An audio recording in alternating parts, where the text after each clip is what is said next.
Bien-aimé, voilà quelque chose de merveilleux que Dieu te dit dans Joël chapitre 2, le verset 12. Le Seigneur te dit, maintenant encore, dit l'Éternel, revenez à moi de tout votre cœur, avec des jeûnes, avec des pleurs et des lamentations. Revenez à moi, donc reviens à Dieu.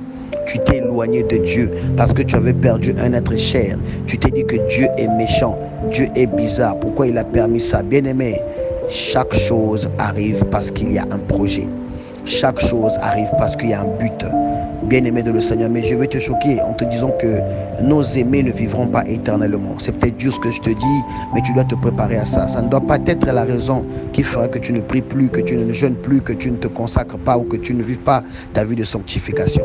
C'est pas le fait que tu perdes un être cher que ça te permette, bien-aimé, de repartir dans l'alcool, de repartir dans la drogue ou de perdre espoir. Non, bien-aimé, c'est dur, mais c'est comme ça.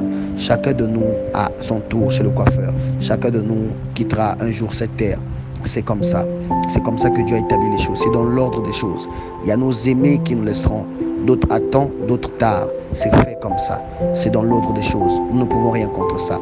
Il y a des personnes qui sont venues sur terre juste pour impacter, juste pour apporter un message, juste pour donner de l'espoir, juste pour emmener le monde à comprendre que Dieu est Dieu, juste pour emmener la vie de prière dans une famille. Et cet ange repart à Dieu. Il y a des gens qui sont venus pour impacter juste 2 ans. Il y a un bébé qui est venu dans une famille et apporter la joie, le bonheur, la grâce, l'union, l'unité, et ce bébé repart. C'est triste, c'est dur, mais c'est comme ça. Chacun de nous a son rôle. Jésus est venu, il n'a fait que 30 ans de vie, bien-aimé de le Seigneur. 30 ans de vie, on va dire normal, on va dire normal. Mais 3 ans, et à 3 ans, il s'en a là. 3 ans seulement de ministère qui a impacté toutes des générations. 3 ans de ministère qui a préparé, qui a formé toute une église, des milliards de personnes converties. Et le nombre de sauvés, nous ne savons pas, mais en tout cas, on sait qu'il y en aura. Alors, bien-aimés de le Seigneur, soyons sérieux avec Dieu. Qu'il n'y ait pas de raison qui nous pousse à nous éloigner de Dieu. La perte d'un emploi, un divorce, la perte d'un être cher, ce n'est pas une raison pour s'éloigner de Dieu. Soyons sérieux avec Dieu en tout temps. Job était sérieux avec Dieu en tout temps, bien-aimé de le Seigneur. Job était sérieux avec son Dieu en tout temps, en toutes circonstances. Même quand la galère, la misère l'a frappé. Même quand la maladie l'a frappé. Même quand sa femme l'a encouragé à ne plus honorer Dieu. Il n'a pas écouté, il est resté fidèle à Dieu. Il a été richement récompensé par la suite des temps. Je t'appelle aujourd'hui, bien-aimé, à écouter cette trompette qui sonne. Et la Bible dit que les brebis de Dieu connaissent Dieu. Ils connaissent sa voix. Ils connaissent le son de sa voix. Je connais mes brebis me connaissent. Alors bien-aimé, écoute comment Dieu t'appelle et sois sérieux avec lui.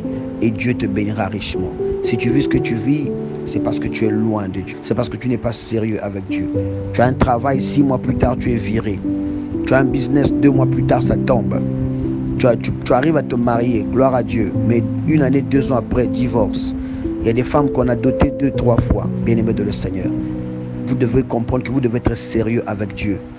Vous devez comprendre votre rôle dans le corps du Christ. Quel est ton rôle dans le corps du Christ? Et quand tu arrives par la grâce de Dieu à connaître ton rôle, fais-le et applique-toi à cela. Et Dieu te bénira. Fais-le avec sérieux et Dieu te bénira.